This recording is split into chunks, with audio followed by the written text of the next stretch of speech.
Greetings, fellow Vikings, Rhadamant here. Thank you for tuning in to a new series covering ASKA. If you would like to skip the game's overview or the details about this series, please use YouTube chapters. ASKA is a game where you build up a Viking clan in the face of monstrous horrors that blight the land. Strive to build a self-sustaining Viking clan, working, crafting, hunting, and fighting together. Command and organize NPC villagers, working and fighting alongside them. This stream will be a mix of Let's Play and tutorial, and the goal is really just to showcase the game and its mechanics. I'll be playing on normal difficulty on a random seed, so let's get that started. New game. So if you want to customize your settings for your world or difficulty, you can, but I'm going to be playing on normal. And of course, single player. I won't have teammates, but this game does go up to 4 players. I'll call the game just stream, random a bunch of seeds, and this is what I'm going to look like. So let's get started. The priority that I'm working on will be determined through polling, and after the first 3 villagers, the villagers thereafter will be raffled off on stream to live viewing subscribers. And we'll be starting with the tutorial. So it is spring. In terms of the UI here, it's 9 in the morning, it's warm-ish, and I just shipwrecked. Right now, my priority is I'm essentially going to ignore the in-game tutorial and work on my own thing, and then circle back to the tutorial. But when you have in-game tasks for each type of god here, like Thor, Scotty, Odin, so on and so forth, which will sort of guide you through how to play. But in my case, I am going to seek out a cave, because I want to build my village near a cave. So I'm going to ignore some of the initial tutorial stuff in lieu of finding a cave, and then once I find a cave, I'll circle back to the tutorial stuff. Because the tutorial stuff wants me to start building immediately, and I don't want to be building, I want to be only building near my cave. And without getting too far ahead of myself, the reason being, the cave is one of the ways to get iron, and it's one of the ways to get iron consistently. So I want to build near a cave for the future. It's not going to be particularly useful to me, perhaps even this stream, depending on how fast I am, but it will be useful to me eventually. Some things to worry about when traveling around looking for said cave. I am not alone on this island. This island is full of all sorts of monsters. This here is a tutorial wisp, so it's not going to harm me, but like there's definitely a large cemetery over here. So not only do I want to find a cave, but I want to find a cave that isn't like guarded by stuff, or small cemetery, excuse me. Now, the map is procedurally generated, and it's entirely possible that, like, the caves that spawn on the map are in a position that is, like, guarded by monsters, and that would really suck. I might even just re-roll my location, but hopefully that won't happen. So in terms of the UI elements as I'm searching around for this cave, and I shouldn't have to take too long, like, I'll probably find it within 5 minutes or so. Bottom left is pretty obvious. You've got food, water, and temperature, body temperature. Body temperature is far more of a factor in colder months. Right now it is spring, so I don't really need to worry about body temperature unless it gets like stormy and foggy or whatever. Then we have the hot bar, which is just over here, 1 through 0, or 1 through 9 and 0. And then above that is health bar, and stamina bar, and status. So in terms of status, I'm well fed and I am well hydrated. Well fed gives me extra strength, which helps with harvesting and carry weight and stuff like that. And well hydrated gives me energy regen. On the bottom right is what I have equipped in terms of weapons or gear or whatever. And my hands are empty right now. And I'm just wandering around, mostly just picking up flax. And what I'm hoping to do is to find said cave and then find a good spot for a village near the cave. And the cave is going to be a vertical rock that stands out. And when I hit Z, as in Z or whatever, zebra or whatever, it sends out a pulse and highlights resources, which is a really good way to find most resources. Some resources are kind of hard to spot with the Z pulse, like flax doesn't light up quite as much, but it will light up a cave. And no, that's a cemetery. So I'm going to actually head over to the cemetery just to put it on my map so that I know to avoid it. Because the hostile points of interest should be avoided until you're strong. Actually, this isn't a cemetery. I'll take that back.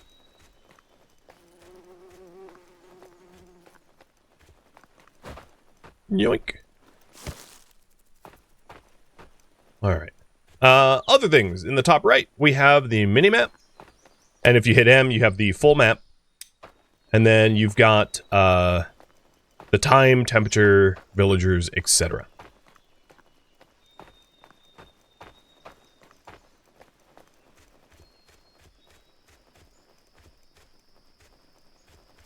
Yesterday was a major update for the game. Adding in new biome, like a lakes region, adding in new fish to fish, new buildings, upgraded levels of buildings, building customization. There was quite a hearty list of... Oh, that is a wolf den. Never mind. Or wolfar den. And similar to, let's say, like Valheim or Belrite or Sengoku Dynasty. Oh, here we go. Here is the unexplored cave. Perfect. As I said, it wouldn't take very long, and it's definitely worth seeking out. So, this cave here, this highlighted rock, is where you can build a mine, which allows you to mine iron. The next step I want, because I don't necessarily need to build adjacent to the cave, just close enough that it's convenient. In order to build a nice village somewhere flat and with plenty of water is ideal. And I'll get into some of the design mechanics of building villages. So in terms of the map, you have different types of forests here. You have like, right now I'm in a birch forest, which is for hardwoods, which is not going to be useful to me early game. You want to probably build near a pine forest, because that is the starting wood that you can harvest. Most importantly, I would say, is a source of water. So you will find little, right here, a natural water collector, and you can build wells on these things. So what I want to find is a bunch of natural water collectors, or enough of them to support cooking and farming without having to struggle for water. So there's one here, and there's one right over there. So this sort of open valley might be a really good place for a base. I'm just, it's also on the boundary of a pine and birch forest, which is pretty good. So both types of wood. And then the most importantly is that there's no enemy spawners nearby. No enemy like bases or hostile anything. So I want to scout around the immediate area to make sure that I am, in fact, alone. And there won't be any monsters encroaching on me from spawn locations. So there is the small cemetery far that way. So I think, hypothetically, this is where I want to start the base. So I'm going to run like a concentric circle around my potential base location just to make sure that I've assessed it. There's another water spawner here. It's kind of far flung from where I want to base, but that's fine. The NPC village mechanics are very similar to Sengoku Dynasty, in its own unique way. It's certainly not a copy and paste. But villagers that have proficiencies and professions, villagers that have preferences and their own personalities. In fact, I would say it's, if anything, more complex and in-depth than Sengoku Dynasty, because the villagers are actually unique. They aren't identical to one another. They have their own strengths and weaknesses and preferences and all of that stuff, which is really cool. So some villagers are going to be stronger at combat. Some villagers are going to be stronger at crafting and stronger at farming and so on and so forth. Some villagers will prefer to be up at nighttime. Some will hate the nighttime. Some will hate the storms. Some will be stronger in storms. So on and so forth. It goes on and on and on. All right, I've done a little bit of a little bit of navigation and scouting around, and it does seem like a pretty good spot. So, the tutorial wisp, where are you? You're over here.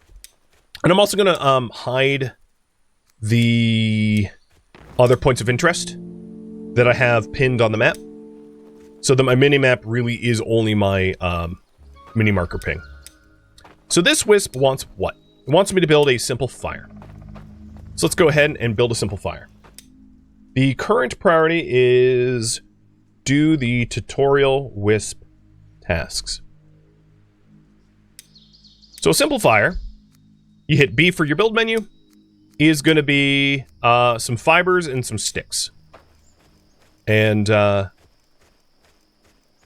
the fire that I'm placing right now is not going to be a fire that I'm going to keep long term for the village. So I don't really care about where I'm placing it. It's a temporary structure, if you will. If you look at any blueprint here, you can hit Q to pin what is needed for the blueprint in the top left. So as you can see, I need 4 more sticks. And because I don't even have a stone axe, I'm just going to be picking up sticks from the ground. So we have these dwarf spruces here. These basically immature trees that I can just harvest sticks off of. After I build the simple fire, I'll bother to make myself some tools. So there is my little simple fire. And what I want to do with this thing is upgrade it. So looking at the simple fire, I can hit T, which is the structure's submenu. I'm going to not show this again. Here you can dismantle it if you want, or upgrade it. And I want to upgrade it to a campfire, which requires stone and sticks.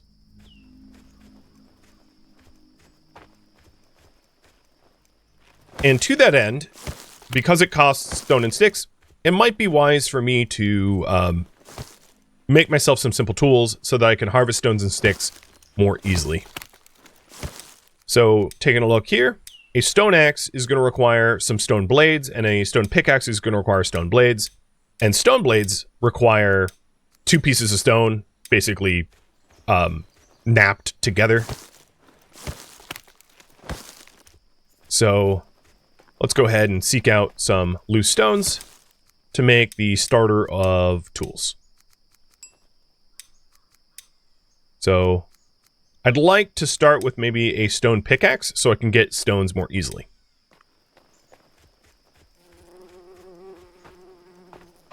Now, on the beaches, there's a lot of loose stones. So, if you're able to find mines near beaches, that might be ideal because it's a little bit easier to forage for stones early on. But the benefit of the beaches, which will have thatch and mussels for food and the like, you quickly outgrow those benefits, so it's not strictly necessary to settle on beaches. It will just make it a little bit easier. Then all those fibers I've been collecting, I am turning them into rope.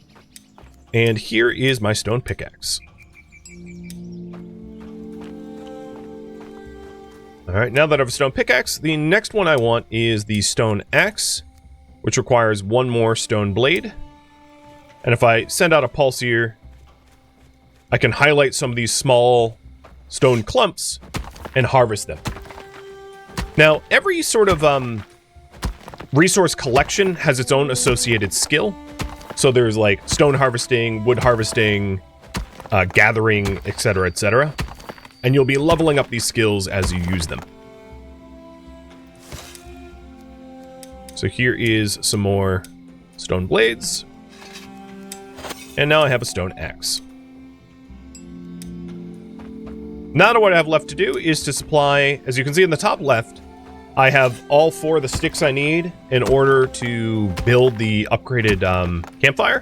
But what I don't have is the stones. So I'm harvesting 1 more stone for that.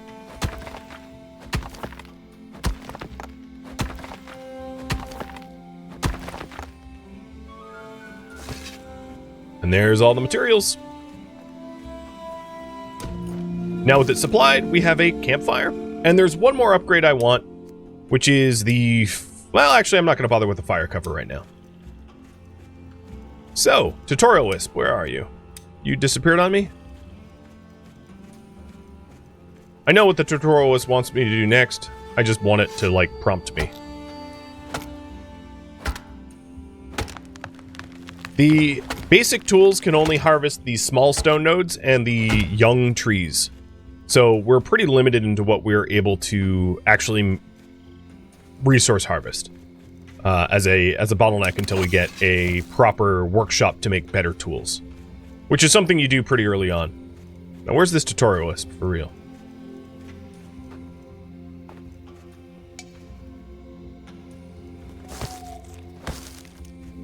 I know what the tutorialist will ask me to do next, so I think what I'm going to do is just do it without being prompted, which is to build a shelter. Now, every villager is going to want to sleep in a shelter.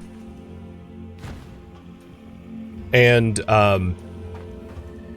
there are different types of houses, and the higher quality houses will provide bigger benefits. So shelters, you don't have to phase out shelters early on. There's a game mechanic called building points, which gets a little complicated, but basically there is a happiness mechanic when it comes to buildings. So I'll try to demonstrate that now. If we hit tab and go to the... Actually, it will make more sense once I have the shelter. So in order to build the shelter, I need a wooden hoe to be able to flatten out the area. So I need a little bit more loose stone for one more stone blade.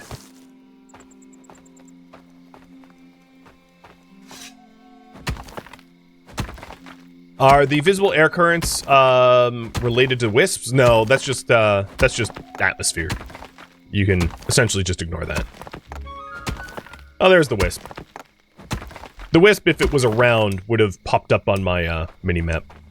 It just was idle for the moment. Alright, so the wisp wants me to build a shelter. Cool. Somehow I already knew that. So in order to build buildings, you need to flatten out the terrain around it. Now, eventually when I build like a proper, the proper part of the village, I'll probably want to flatten out entire areas. But because it's relatively boring to do, I'm going to delegate that to the NPCs. I don't want to do that manually. But for the interest of this specific tutorial, I'm going to level out this shelter. So we level out the shelter with a hoe, and then we need 2 long sticks to build the first phase of the shelter.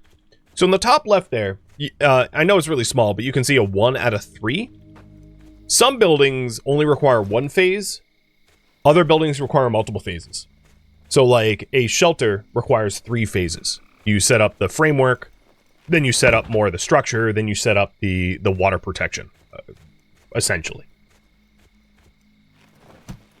And additionally, we are going to need one more tool to actually be able to build this, which is a wooden hammer. So open up the inventory, and it's just 2 sticks, but I only have 1 stick at the moment, so let's get some dwarf spruce and get ourselves another stick.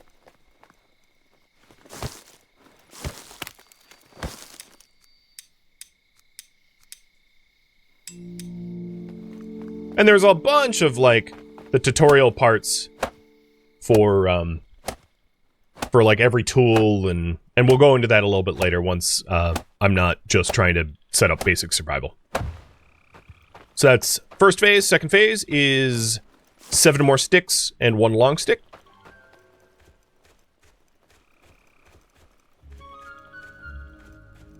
The tutorialist is going crazy.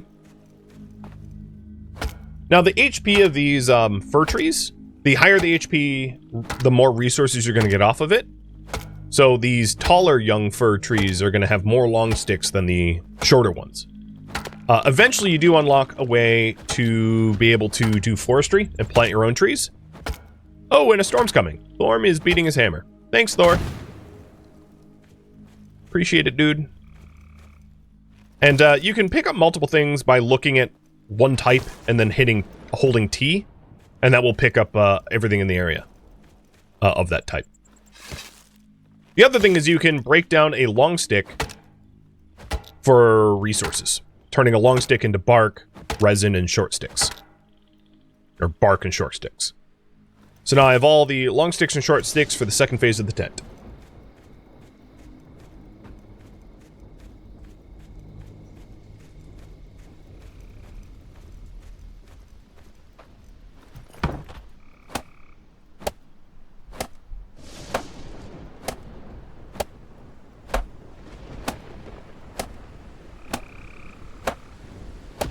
Last phase is bark for rain coverage, because nobody likes sleeping in the rain.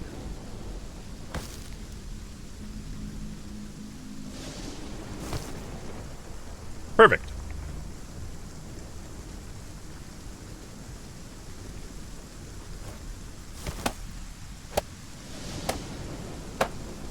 The sleeping mechanic in this game is a bit different than a lot of the other games like it, where instead of actually passing time, you lay down, you get sheltered from the weather, in this case from the rain, so I'm not getting rained on at the moment.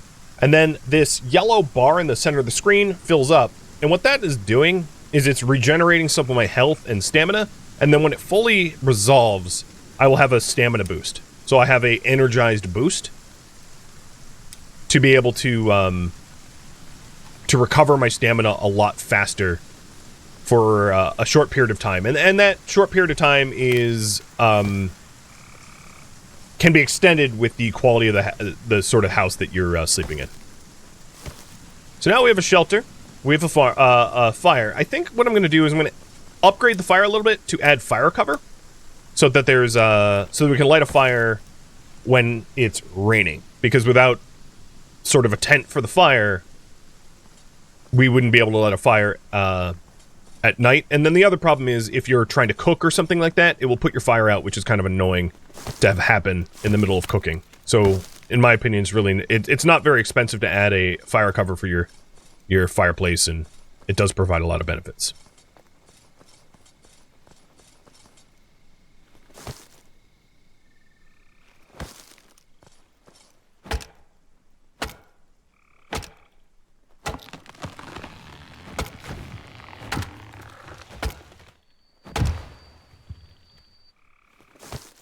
Alright, got all the bark, got all the sticks, and now we can have a fire cover.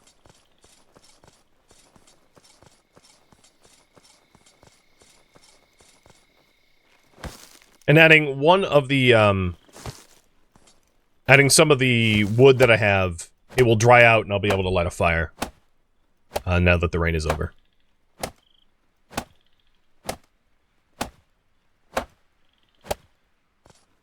Perfect. So I can ignite it if I want. And firekeeping is even a skill as well. So I'll be leveling up my firekeeping as I light fires. Oh, and perfect timing, because rain's coming again. Alright, what does the Wisp want me to do next? Build the Eye of Odin, I think? Yes. So the Eye of Odin is... you can think of it as the heart of your village. And, before I build the Eye of Odin, I want to talk a little bit about the game mechanics behind village layout, like civic layout. So different buildings will have different bonuses. So if we take a look at the shelter that I have right now, it has a plus 27 morale bonus for anyone that stays in it. And that is likely improved by having a campfire adjacent to it. Normally it would actually say what the housing points are. So some buildings are not nice to live next to. So for instance, wood cutting pits, stone cutting pits, mining huts, people don't want to live adjacent to.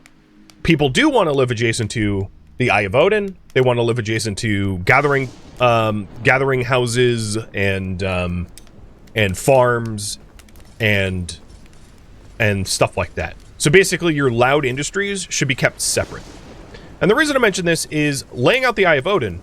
The Eye of Odin provides, when once built, provides a nice morale bonus for the people that live around it. It has housing points 40. So housing points is basically the morale bonus of the building. So like a market has a housing points of 5, but a woodcutter pit has a minus 10. Stone cutting minus 10. Mining hut or mining house, it doesn't actually say. Gathering pit is a plus 5. And the reason I mention this is if we have our mining rock, our unexplored cave over there, I don't really need to worry about it being adjacent to the base. When laying out the base, we want to lay it out in such a way that we have all of the morale bonuses on top of one another if possible. So one such morale bonus, which is really nice to make use of, is a water well. It has a housing points of 25, and you can build water wells around these natural water collectors. So laying out a future base, it'd be good to have a well here surrounded by houses on every side. Meaning that if we have an Eye of Odin roughly where I'm standing here, we can have like a housing cluster that provides significant morale. Now, initially, I'm going to flatten out the terrain myself. Eventually, I'm going to delegate these tasks to villagers, but right at the start of the game, we don't have villagers to be able to do this stuff. So I have to do all the leveling myself. And this is just, oops. I did not mean to do that. Well, I guess we're not making a well there. Let's try to find one more water source. I didn't mean to destroy my water source. Although there's a lot of other water sources adjacent, so it shouldn't be too much of a problem. I'll just have to be careful about that. So there's another water source over there. So let's build the Eye of Odin where I'm standing here and flatten out this spot. And I'll have to make sure to upgrade that water source to a well before I flatten anything else around it.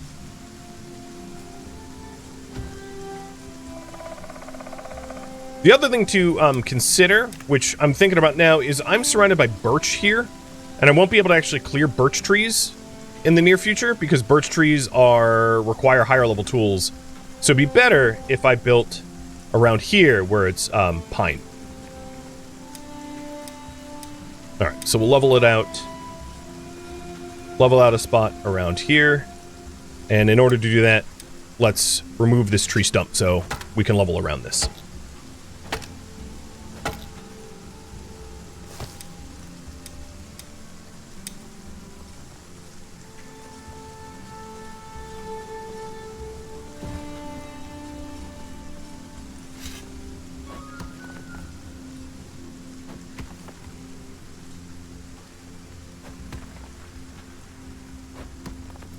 Now, you don't have to make everything level.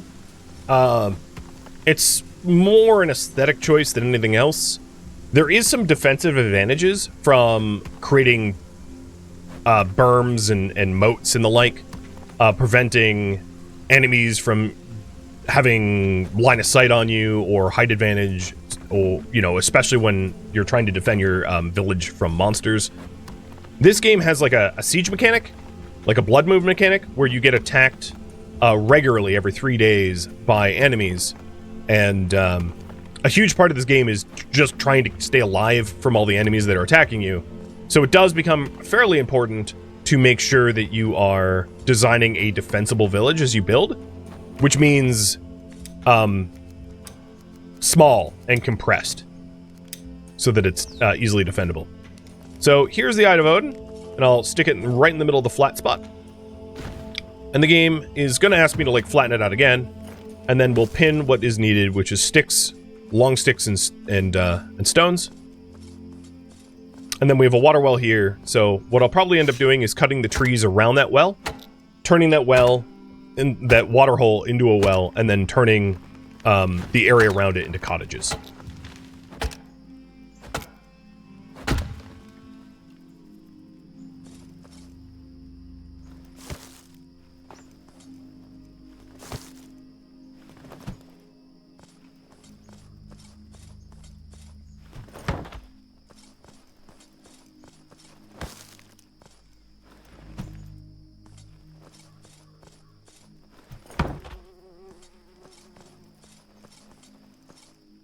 As soon as the Eye of Odin is built, we will have an opportunity to summon in our first villager. Also, doing a lot of the manual labor tasks, like cutting down trees, mining, etc., you can just incur random injuries, like splinters and the like. Just ignore those. I mean, if you're hurt, the way to heal yourself is to eat, like, cooked food, rest. There's a bunch of different ways to heal yourself. One really efficient way is to eat garlic or onions. They're, like, super magical in this game, so when in doubt, onions and garlic. Which speaks to my IRL diet, I guess. I love garlic, and I love onions.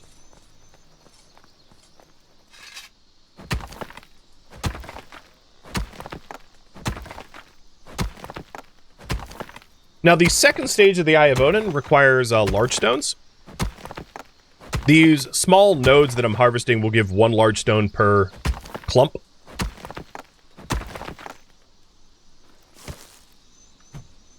And I really don't like gathering these large stones. So one of the first jobs I delegate to my villagers is to do the mining for me, because I'm a little lazy.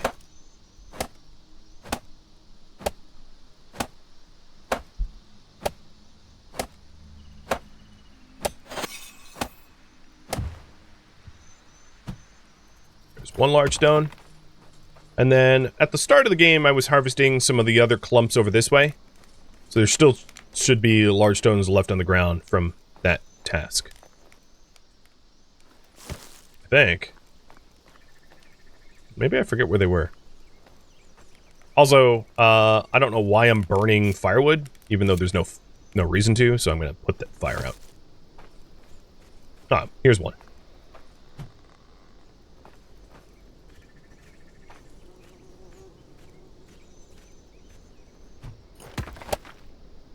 Oh, need a little bit of stamina.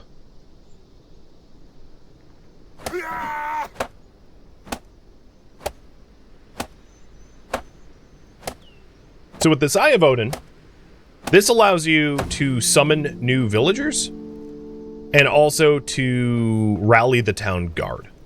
It's kind of like your town bell, if you will.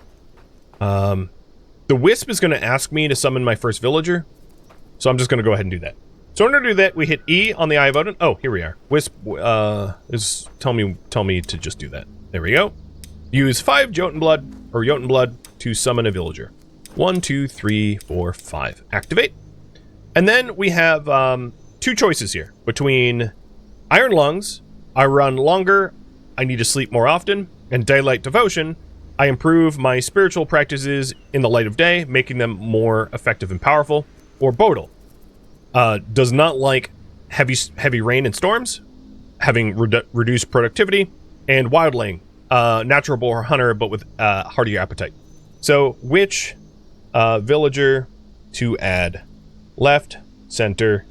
Obviously, don't vote for right. Right will be later on. But here are the 2 choices. Additionally, there are 3 personality traits that I can't see for each. See these question marks? So these question marks indicate that they have other traits that are invisible to me. And we get to see them, you know, later on once we add them to our village. So they're a bit of a gamble. And you guys want Mr. Iron Lungs. Got it. So opening the storage, activate, and you are getting added. And in 3 minutes, he will arrive. Huzzah!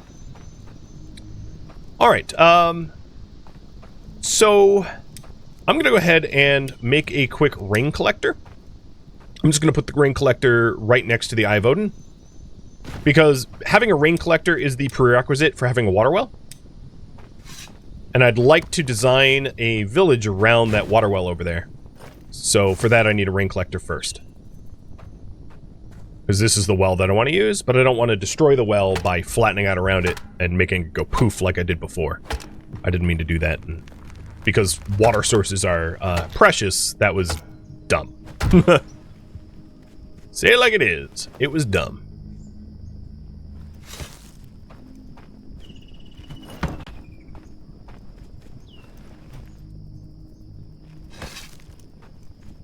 So the rain collectors fill up when it rains, as one might imagine. I don't know why I have to state that aloud. But they aren't a... They are useful in a pinch, but like you shouldn't rely on them for farming or cooking, because it just won't be reliable enough water in most cases. You'll just run out. Unless Thor goes crazy, and he's been going crazy and raining on my parade, so... There we go. So now we have the water supply, and I'm going to build the well here, because I'm planning on centering my village around this well.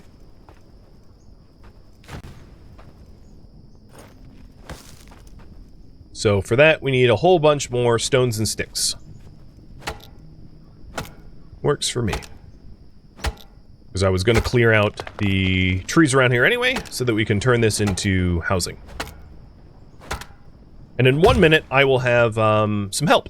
I'll have my first villager to aid me.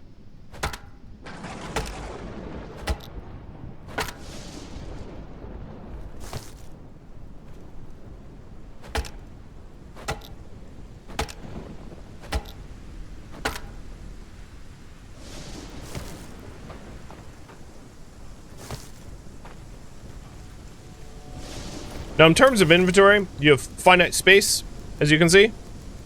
So there's small items, medium items, and large items. Large item would be like the long sticks that I pick up, or large stones that I pick up. You can take one at a time. There are carts that you can build to add your capacity for larger items if you want to move a lot of large items over land at one time. When that would be useful would be if you were trying to, if you were trying to get a lot of large stones and there wasn't any near your base or something like that. So there's definitely cases to use carts and the like. And there we go. Here's our villager. So, he is a shrimpy woodsman, so he should not be cutting down trees. He's a snow strider, so he moves more effectively in snowy weather. He's stormforged, so he loves storms. He's iron-lunged, and he's daylight devotion. Got it. Defaulted, he is set to a builder in terms of employment. And I'm going to keep him as a builder. And what I'm going to do is I'm going to assign him this tent to live in. So if I hit R on the tent, I can assign him so he's no longer homeless. And then additionally, he is going to be raffled off to... The first 3 are going to be raffled off to my patrons. So... where is your name? Oh, it was up there.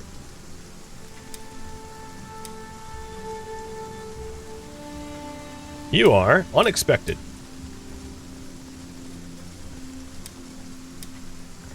So let's go ahead and, the Wisdom Wisp is just essentially telling me that onion and garlic will heal me, and that the tutorial page is useful. So I'm going to dismiss the Wisp. It is done. My current priority right now is to build the well. Trylon, thank you for the resub.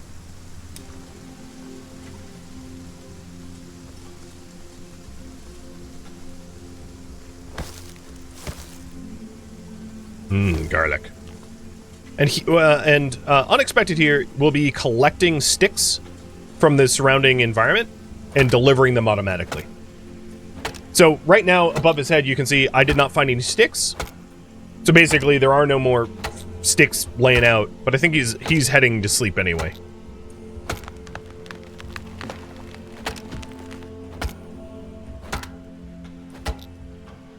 Oh, he lit the fire. There we go. There's some sticks. So he managed to find all of these small stones. Like, I didn't even bother doing that. He did it on his own.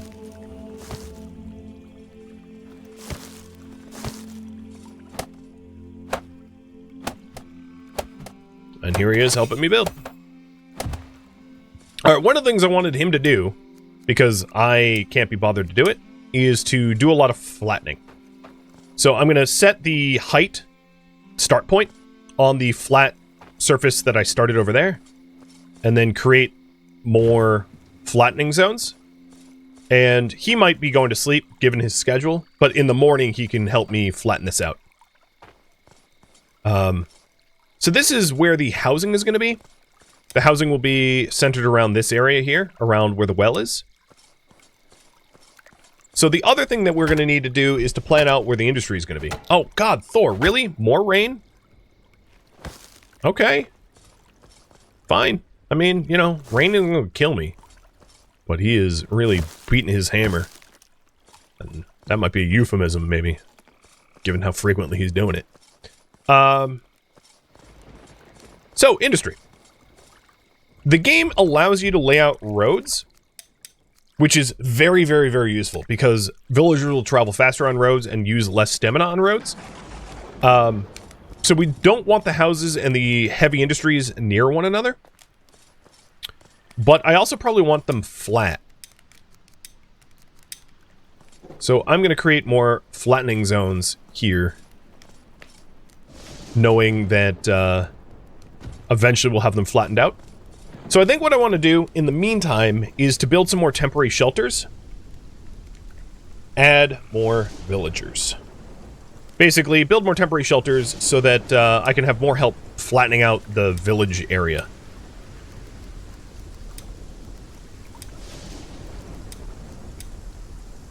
And then once we have more flattened areas, I'll add a woodcutter pit, a stonecutter pit, a gathering pit, and we'll be able to start supplying the villagers with the stuff they need to survive.